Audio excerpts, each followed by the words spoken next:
ایک جوہری تھا سنہرا، تو اس نے مختلف ڈبیاں کھول کے لوگوں کے سامنے رکھی اور ایک موتی نکال کر کے کہا کہ یہ موتی شب افروز ہے، رات کو چمکتا ہے، اور اس وقت دنیا کے اوپر جو قیمتی ترین موتی ہیں ان میں سے ایک موتی یہ میرے پاس ہے۔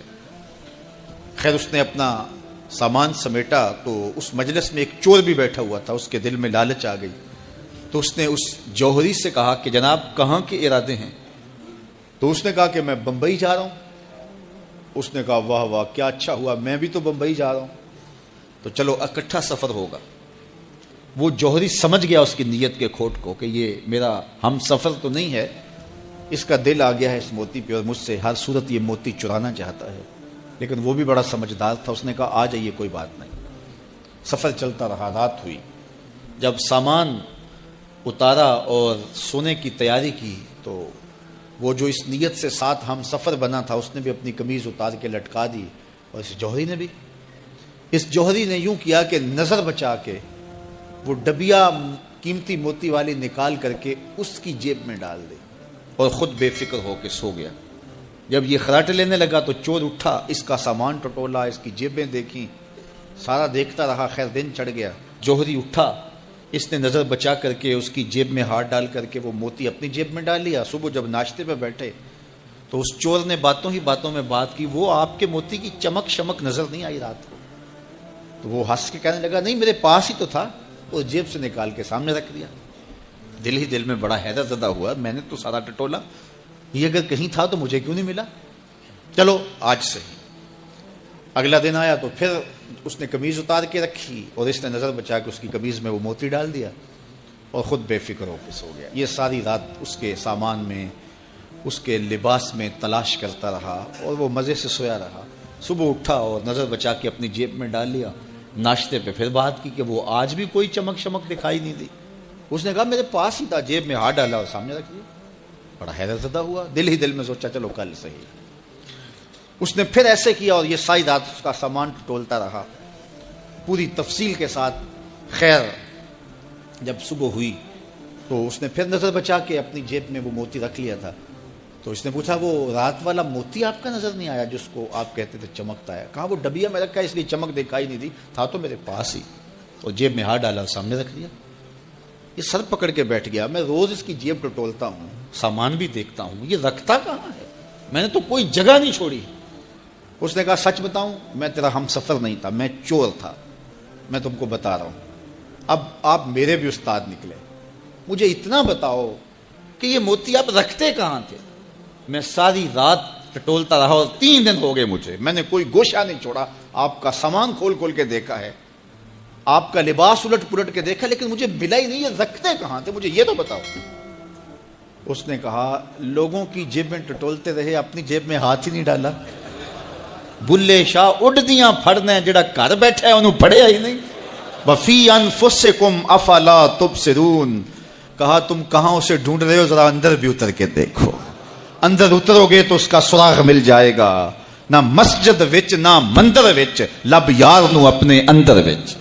جب اپنے اندر اترو گے تو پھر سراغ زندگی نصیب ہو جائے گا، عرفان ذات ہوگا تو پھر عرفان الہی نصیب ہوگا۔ لیکن ہم دائیں بائیں ڈھونڈنے نکلے لیکن اپنے اندر اتر کے نہ دیکھا، تو سراغ زندگی ملتا ہی تب ہے جب اس کی چوکھٹ پہ جھکنا بندہ سیکھ جاتا۔ تو اس کی چوکھٹ پہ جھک کر کے زندگی کی سربلندی حاصل کیجئے اور مقصد زندگی حاصل کیجئے۔ حضور نے فرمایا اللہ اس شخص کے چہرے کو تر و تازہ رکھے جس نے میرے سے کوئی حدیث سنی، پھر جیسے سنی اس کو ویسے آگے پہنچا دیا۔ اور آقا کریم نے فرمایا بعض اوقات سنانے والا اس پر اتنا پہنچ کے عمل نہیں کرتا جتنا پھر سننے والا اس کے اوپر عامل ہو جاتا ہے۔ تو جب حضور نے دعا دی ہے کہ اللہ اس شخص کے چہرے کو تر و تازہ رکھے جس نے میری حدیث کو، میرے فرمان کو سنا اور ایسے ہی آگے پہنچا دیا، تو پھر موت کی سختیاں بھی اس کے چہرے کی تر و تازگی ختم نہیں کر سکتی، پھر قبر کے لمحے بھی اس کے چہرے کی تر و تازگی کو ختم نہیں کر سکتے۔ حشر کے دن لوگوں کے چہرے مرجھائے ہوں گے، جس کو رسول اللہ کی دعا ہے اس کا چہرہ اس دن بھی تر و تازہ ہو۔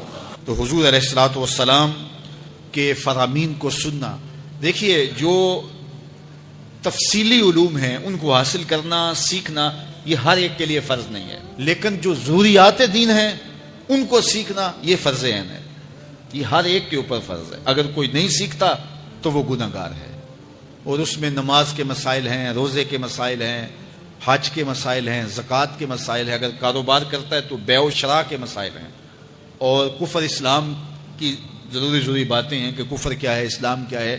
تو یہ ساری ضروری چیزیں جو ہیں ایمانیات سے جو تعلق رکھتی ہیں, ان کا سیکھنا جو ہے ضروری علوم کا, یہ ہر ایک کے اوپر فرض ہے. تو اس لیے آپ لوگ اپنا وقت کچھ نکال کر کے جو ہے وہ اس کے لیے صرف کریں اور ضروریات دین سیکھنے کے لیے کچھ فرصت کے لمحے نکالیں. لوگ کتنے طویل ڈپلومے کرتے ہیں, کاروبار سیکھتے ہیں, کن کن علوم میں مہارت ہے جو ہمارے لیے بالکل غیر ضروری ہے.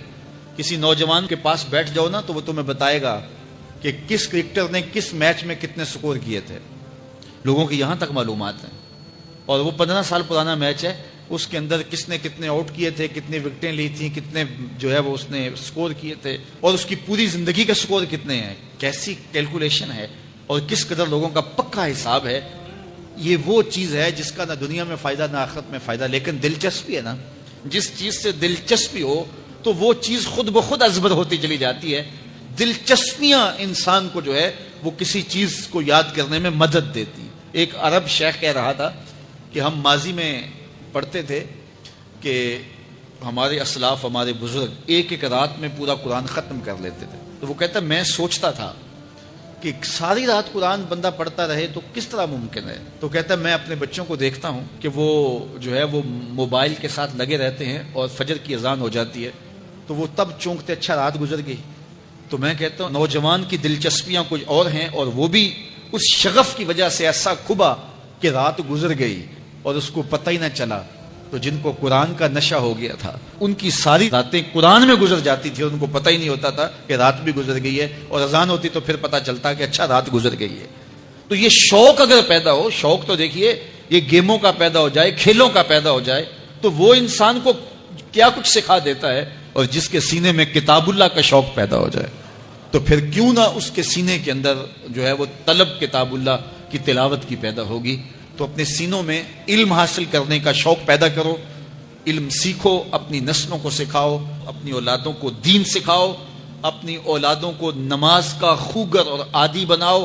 ان کو کھینچ کھینچ کے نماز کی طرف لے جاؤ, یہ عادی بن جائے نماز کے, تاکہ بعد از انتقال دعاؤں کے سلسلے جاری رہیں. کتنے لوگ تھے جو ہمارے ساتھ چلتے ہوتے تھے, آپ ذرا اپنے ذہن پہ زور دیں.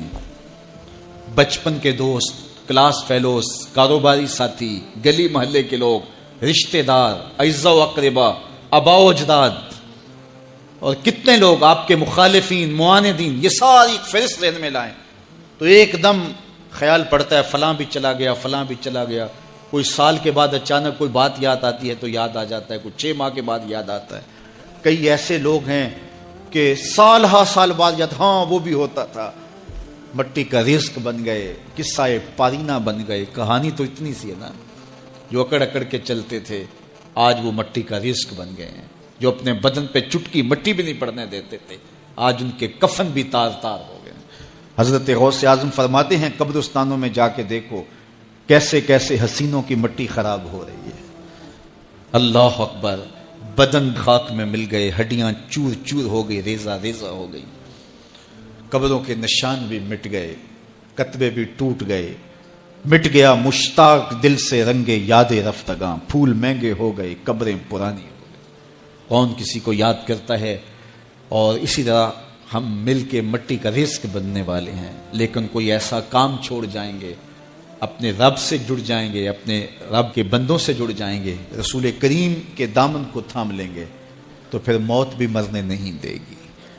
پھر سرخرو اور سر بلند ہوں گے, پھر عزتوں کے تاج سروں پہ رکھے جائیں گے, وقار کی مسند پہ بٹھائے جائیں گے. فقیر نام تنا دا باہو, قبر جنا دی جیوے ہو.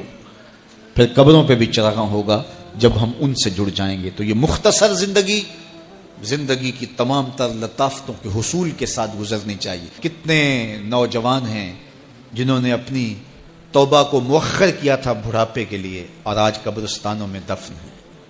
آپ جا کے قبرستانوں میں دیکھیں, وہ سوچتے تھے کہ ابھی تو جوانی ہے, جوانی سے لطف اندوز ہو لیں, بڑھاپے میں توبہ کر لیں گے, لیکن بڑھاپا نہیں آیا, موت آ گئی.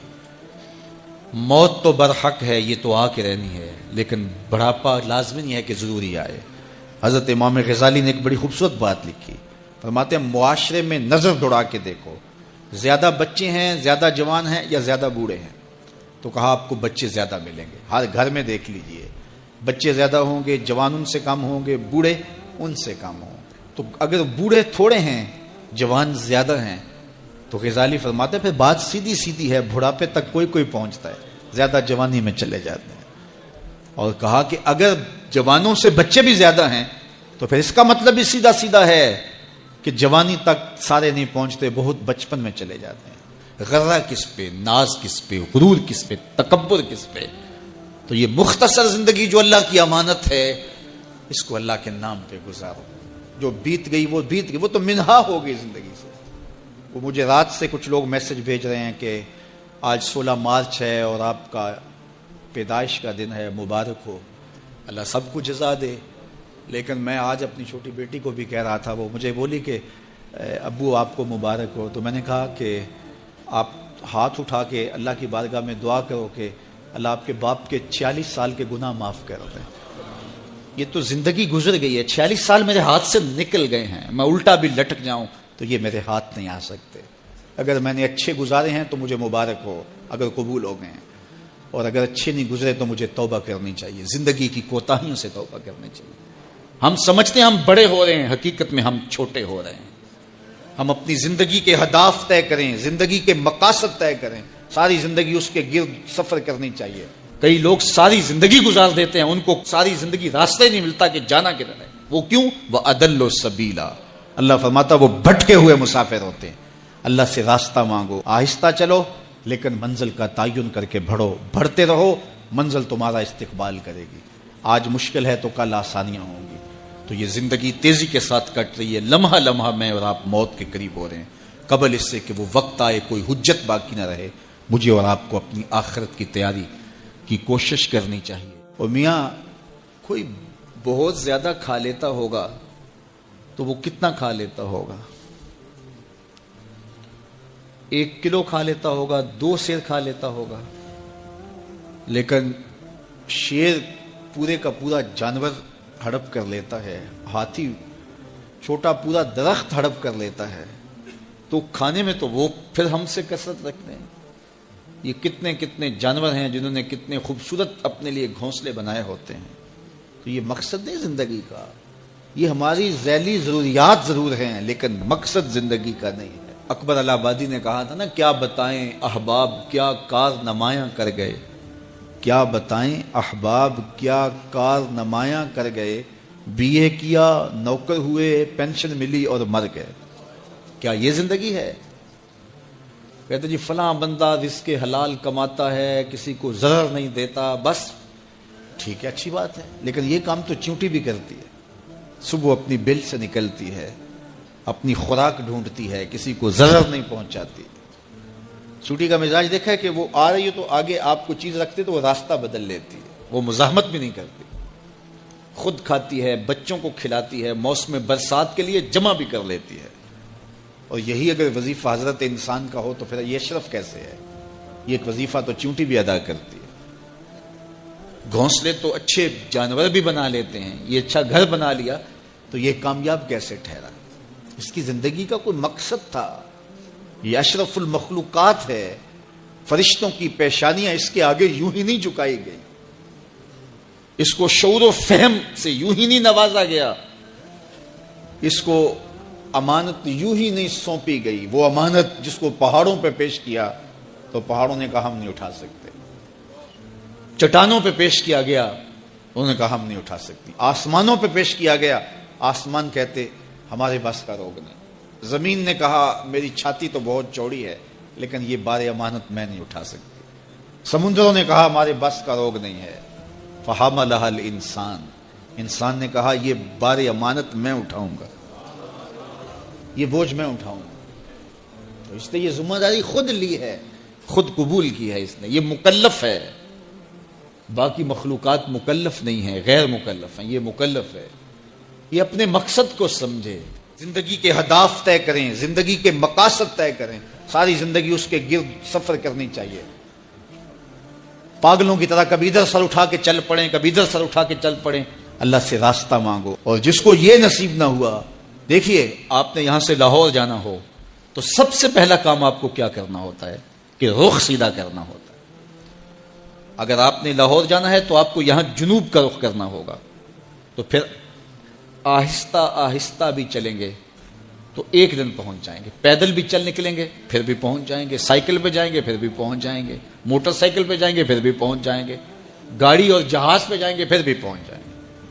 گاڑی والا جلدی پہنچ جائے گا، سائیکل اور پیدل والا ذرا تاخیر سے پہنچے گا، جو رک رک کے جاتا ہے وہ بھی پہنچ جائے گا، کچھ وقت لگ جائے گا اس کو۔ جب منزل کا رخ سیدھا ہے تو چلنے والا سست بھی چلے تو ایک دن پہنچ جائے گا، اور اگر رخ سیدھا نہیں ہے، جانا لاہور تھا رخ ادھر کا ہو گیا، تو جتنا تیز چلے گا منزل سے اتنا ہی دور ہوتا چلا جائے گا۔ اس لیے رخ کا تعین اور منزل کا پتہ ہونا اور اپنے مقصد زندگی سے آگہی، یہ مومن کی زندگی ہے، اور یہ روز اللہ کی بارگاہ میں وہ دعا کرتا ہے، اہدنا الصراط المستقیم، مالک مجھے مستقیم سیدھی راہ کی ہدایت عطا کر دے۔ اور جس کے پاس یہ نہیں ہے اس کے لیے اضل سبیلا کا کہا گیا، وہ بھٹکا ہوا مسافر ہے۔ آہستہ چلو لیکن منزل کا تعین کر کے بڑھو، بڑھتے رہو، منزل تمہارا استقبال کرے گی۔ حضور نے فرمایا اللہ اس شخص کے چہرے کو تر و تازہ رکھے جس نے میرے سے کوئی حدیث سنی، پھر جیسے سنی اس کو ویسے آگے پہنچا دیا۔ ادارۃ المصطفیٰ پاکستان آج سے 25 سال قبل اپنی جد و جہد کا آغاز کرتے ہوئے اپنے ایک متعین راستے پہ گامزن ہوا اپنے ساتھیوں کو لے کر کے، اور اسی طے شدہ ہدف پر اپنے سفر کو جاری رکھا، اور حالات اور لوگوں کے رجحانات کو دیکھ کر کے اپنی منزل تبدیل نہیں کی، بلکہ قرآن و احادیث کی تعلیمات کے نتیجے میں جو اہداف متعین تھے اس پر اپنے سفر کو جاری رکھا، اور آج دنیا کے ایک ایک کونے میں الحمدللہ محبت کی یہ آواز پہنچ چکی ہے۔ اور 25 سال کے بعد ہم پہلی مرتبہ بڑے پیمانے پر مصطفی اجتماع کرنے جا رہے ہیں۔ انشاءاللہ العزیز اللہ نے چاہا تو 1 اپریل کو یہی مرکز مصطفیٰ میں مصطفی اجتماع منعقد ہوگا۔ خواتین کے لیے پردے کا انتظام ہم نہیں کر پائیں گے، چونکہ اوپر والے ہالز وغیرہ بھی ہمیں مردوں کے لیے ان کی ضرورت ہوگی، تو اس لیے خواتین سے ہم معذرت کر چکے ہیں۔ 1 اپریل کے اس مصطفی اجتماع میں بھرپور دعوت کا آغاز ہو چکا ہے۔ جمعۃ المبارک کے جملہ سامعین اور میرے ساتھ محبت کرنے والے تمام لوگوں کو میں یہ میسج دیتا ہوں کہ وہ اس کے دعوتی عمل میں بھرپور شریک ہوں، اور وطن عزیز کے کونے کونے کے اندر مصطفی اجتماع کی ضروری تشہیر بھی کریں، اور اس کے لیے قافلہ سازی بھی کریں، اور منظم قافلے لے کر کے یہاں پہنچیں۔ ہم نے بہت زیادہ وقت اجتماع کے لیے نہیں رکھا، 10 بجے سے لے کر کے نماز عصر تک، اور نماز عصر بھی تاخیر کے ساتھ نہیں، جو اس کا وقت ہے اسی وقت پر انشاءاللہ پڑھیں گے۔ تو نماز ظہر تک انشاءاللہ فروغ علم کانفرنس ہوگی، جس میں علماء اور طلباء کی دستار فضیلت ہوگی، اور ظہر کے بعد انشاءاللہ اصلاح امت کانفرنس ہوگی، جس میں مختلف موضوعات پر مبلغین گفتگو کریں گے، اور یہ عاجز بھی کچھ باتیں ضروری آپ کے سامنے رکھے گا۔ میں چاہوں گا کہ آپ سارے لوگ اس دن اپنے سارے قافلوں کا رخ مرکز مصطفیٰ کی جانب رکھیں، اور ہر قافلہ ہر راستہ مرکز مصطفیٰ کی جانب ہوگا۔ عقیدتوں کا یہ سفر کر کے آپ منزل بمنزل یہاں پہنچیں گے، اور ہمارے دوست خوش آمدید کہنے کے لیے منتظر ہوں گے۔ آفاق کے ہر ہر گوشے میں قرآن سنا کر دم لیں گے، اب رکنا نہیں، اب تھمنا نہیں، اب رکنا نہیں، اب تھمنا نہیں، فردوس میں جا کر دم لیں گے ہم، جہد و عظیمت کے راہی منزل پہ جا کر دم لیں گے۔ میدان عمل میں نکلے ہیں، باطل کو مٹا کر دم لیں گے۔ ہم جہد و عزیمت کے راہی، ہم جہد و عزیمت کے راہی، منزل پہ جا کر دم لیں گے۔ میدان عمل میں نکلے ہیں، میدان عمل میں نکلے ہیں، باطل کو مٹا کر دم لیں گے۔ دوسرا حصہ کتے کے آگے پھینک رہا ہوگا اور دوسری جانب بیوہ کا یتیم بچہ ہسپتال میں آخری سسکیاں لیتے ہوئے یہ کہہ رہا ہوگا امی میرا جوس پیتے بڑا دل کرتا ہے، لیکن ماں اس کو کہہ رہی ہوگی نہیں بیٹا تمہارے لیے مناسب نہیں ہے، اور وہ آخری خواہش پوری کیے بغیر دم توڑ دے گا۔ اگر نظام زکوٰۃ ہم قائم کر دیتے ہیں تو پھر معاشرے کے اندر محرومیاں ختم ہو جائیں گی، اور یہ اسلام کا دیا ہوا نظام ہے۔ میں آپ کو یہ بات بتاؤں کہ اسلام میں دولت مندی کی نفی نہیں ہے، لیکن دولت قارون سے روکا گیا ہے، دولت عثمان کی ترغیب دی گئی۔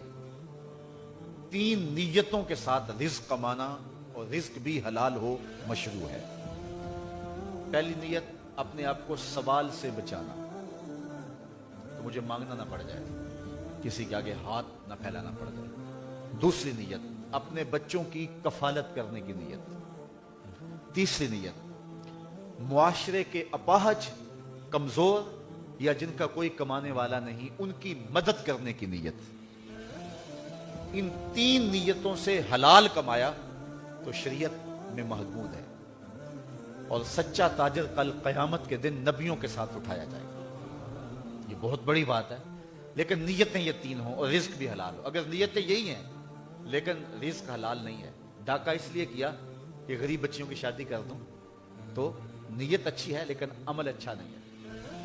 اچھا رزق بالکل حلال ہے لیکن نیت ان تینوں کے ساتھ ایک یہ بھی آ گئی میں معاشرے میں نمایاں ہو جاؤں، میں رشتہ داروں میں اوپر چلا جاؤں، میں جو ہے وہ میرا ٹور ٹپا ہو، تو یہ مقاصد اگر آ گئے تو رزق حلال بھی اس کے لیے محمود نہیں رہے گا۔ بدقسمتی ہے کہ ہر سال سیلاب آتا ہے تو لاکھوں لوگوں کے گھر بہہ جاتے ہیں۔ 67 سال سے سیلاب کی گزرگاہیں وہی ہیں، اس کے باوجود ابھی تک سیلاب تباہیاں مچاتا ہے۔ یہاں گزرگاہیں گہری کی جا سکتی تھی، سب سے زیادہ جرمنی میں بارشیں ہوتی ہیں تو وہاں 50-50 فٹ گہرے جو ہیں وہ دریا ہیں، اور جتنا پانی ہو وہ کھینچ کے سمندر میں لے جاتے ہیں۔ تو یہاں دریا زمین کے برابر کیوں ہے؟ ان کو بھی گہرا ہونا چاہیے تھا، اور کروڑوں روپے کے فنڈز موجود ہیں، لیکن اسمبلیوں میں بیٹھے ہوئے منہ کے اندر سونے کا چمچ لے کے پیدا ہونے والوں کو کیا پتا کہ غریب کا جب گھروندہ گرتا ہے تو اس پہ کیا بیتتی ہے۔ وہ ماں جس نے پائی پائی جوڑ کے کمیٹیاں ڈال ڈال کے لوگوں کے گھروں کے برتن مانج کے بیٹی کا جہیز بنایا ہوتا ہے، جب پانی کا ریلا بیٹی کا جہیز بہا کے لے جاتا ہے تو اس ماں کے دل پہ کیا گزرتی۔ میرے رونگٹے کھڑے ہو جاتے، مجھے ایک بات یاد آتی ہے۔ ایک شخص کی جوان بیٹی فوت ہو گئی اور میں ان کے گھر فاتحہ کے لیے گیا، تو وہ خاتون بھی کہہ رہی تھی اور اس کا شوہر بھی کہہ رہا تھا